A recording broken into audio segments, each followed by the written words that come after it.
If you're somebody who loves to cruise, you might be wondering or even be a little bit concerned about what seems like a growing trend of anti-tourism. Are cruise ships just too big? Are there too many cruise ships in port? And are cruisers being unfairly targeted or scapegoated?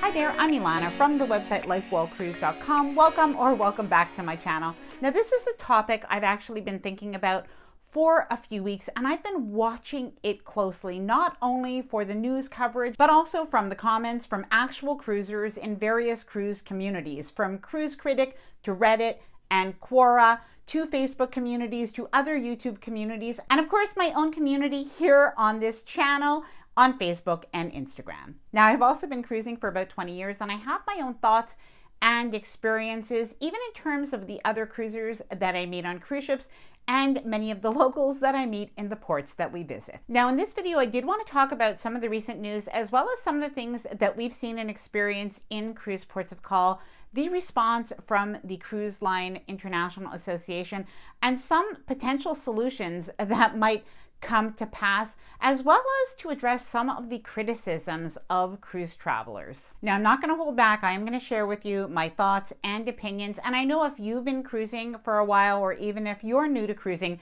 you probably have some opinions as well. So please do let me know in the comments below. Now, before I get started, I did want to mention that if you like this video, if you find it helpful, informative, or enjoyable in any way, then please do give this video a big thumbs up. I really do appreciate it. And please subscribe to the channel if you haven't done so already. Let's get started. Whew, that was a long intro, but I did feel like it was important. So firstly, what has been happening? Well, you may have seen the protests that have been happening in some parts of Europe, namely in Barcelona. We did have anti-tourism protests that targeted tourists in general, but seemed to be potentially targeting cruisers. Now, basically what these protesters were doing, and I will tell you, even if I understand and empathize with some of the things that they are protesting about, I do not agree in any way with doing this to any human beings. They were basically spraying people with water guns. Now, we have seen other protests in different places, and by the way, not just recently, but we have seen even in different cruise ports of call, sometimes we have seen a little bit of anti-cruiser sentiment. It's not usual or frequent, but we definitely have seen some cruise ports of call, in particular in Alaska, as well as in Maine, where there are some local groups that are not happy to have cruise travelers there. Now, I do think that there's a misperception about cruise travelers, but I'll share more on that in a couple of minutes. Now, the mayor of Barcelona has said that he is going to levy a substantial tourist tax increase for people that are there for less than 12 hours. So in other words, cruise travelers that are there for that short-term travel. Now, cruise lines do work very closely with the cruise ports of call and the local government, but the European director of CLIA, Cruise Line International Association, was quoted in several articles saying that some consideration to adapting itineraries may be considered if for some reason they feel that cruise passengers may not be well treated. Now, we have the criticism of the size of cruise ships, the amount of cruise ships that are in cruise ports for the day, and the criticism of the cruise traveler. So let's talk about the criticism of the cruise traveler. Personally, I think that this is very unwarranted, and I say this as somebody who primarily cruises as a form of travel. Now, the criticism we often hear is that cruisers are only there for the day and therefore they're not spending money. So firstly, just on an economic level, cruisers all pay port fees, which are part of the cruise fare. So automatically, whether people get off the ship or not, there is an economic benefit to cruise travel. But besides that, many cruisers, when they do get off in a cruise port of call, even for a few hours, do spend money. In many cases, they're booking excursions either through the cruise lines or through the local vendors. Something to keep in mind is when they do book excursions through the cruise lines are actually contracting the local tour operators. Cruisers are also eating at restaurants and drinking in ports. I can tell you that in almost every case when we go into a cruise port of call, whether we're in the Caribbean, whether we're in Alaska, whether we are in Europe or anywhere else, we are eating in that destination. Cruisers also pay entry fees to museums and local attractions.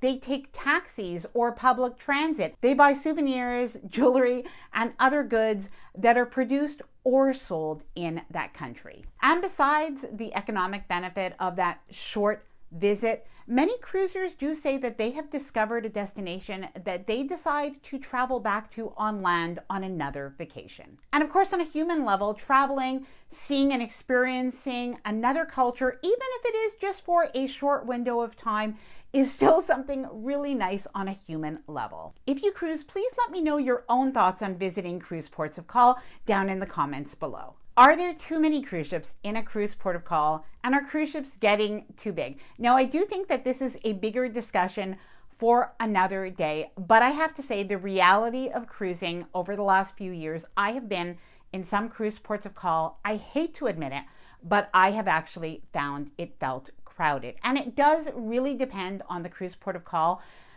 but I have seen the difference between having 5 cruise ships in a cruise port of call a few years ago that maybe had between 2,500 and 4,000 people on each ship to now having between maybe 3,000 at a low end up to maybe 7,000 people coming off that cruise ship in a cruise port of call. And definitely, I can feel the crowds, and I know for the locals, they can feel it as well. And I do think that it is important that solutions are found and implemented. Now, when it comes to alternate itineraries, I thought that was actually pretty interesting because many cruisers do complain sometimes that the itineraries are all the same. We're always going to the same cruise ports. So I actually think that alternate itineraries and even having less cruise ships in cruise ports of call would be something that a lot of cruisers would welcome. After all, it's interesting to see new places, and some people who maybe don't get off the ship in some cruise ports of call that they visited again and again would get off in those cruise ports of call and be more likely to spend more money. And those cruise ports of call that have had less tourism and less visitors are at a point that they'd actually welcome the people. Now, I found a very interesting statistic when it came to Barcelona in particular. Apparently, cruise travelers only account for 4% of the tourists that do go to Barcelona. So I do think that right now, probably cruisers are a little bit scapegoated, but I still can understand that for the community, there are some genuine issues that they have with tourism.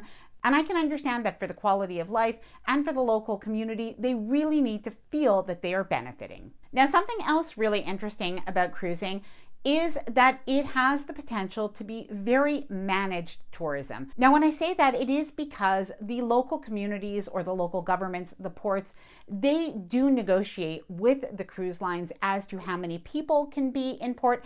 And there are some caps on the number of cruise passengers that can come in per day in certain cruise ports of call, the number of cruise ships as well, and even in some cases on what days of the week. A little bit of an inside scoop. Last year, Frank and I went to a Canada New England cruise port symposium that was held in Quebec City. By the way, an incredible port, whether you visit for the day on a Canada New England cruise or you begin your cruise there as an embarkation port or a debarkation port. Absolutely incredible. But something really interesting about Quebec City is they've really embraced working with and in conjunction with the local community, to the point that at the cruise port, they've developed the land so that there is a boardwalk where people can walk and people can bicycle right on the waterfront. And there's also a beautiful resort style pool that the local community can use. Now, I'd love to hear your thoughts. Personally, I think that many cruise ports of call are still very happy to have cruise tourists. And I do think that cruise travelers get a little bit of an undeserved bad rap. But that being said, let me know your own thoughts on this down in the comments below. I hope that you enjoyed this video. If you did, please do give it a big thumbs up. I really do appreciate it. And please subscribe to the channel if you haven't done so already. Bye for now and happy cruising.